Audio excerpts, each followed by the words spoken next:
Hola a todos, ¿cómo están? Soy José Luis Maiwa, bienvenidos a Ñuka Quichua. Hoy día 31 de diciembre también les voy a enseñar Quichua. Muchas personas dirán, bueno, este profe no nos deja en paz todo el tiempo con Quichua, Quichua. Pues sí, justamente les voy a enseñar sobre palabras, frases que usted puede usar durante esta noche, es decir, sobre el año viejo y el año nuevo. Así que están contra el reloj, aprenderse rápido, Mashikuna.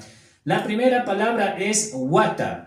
Wata es año, ¿sí? Wata, recuerden, es año.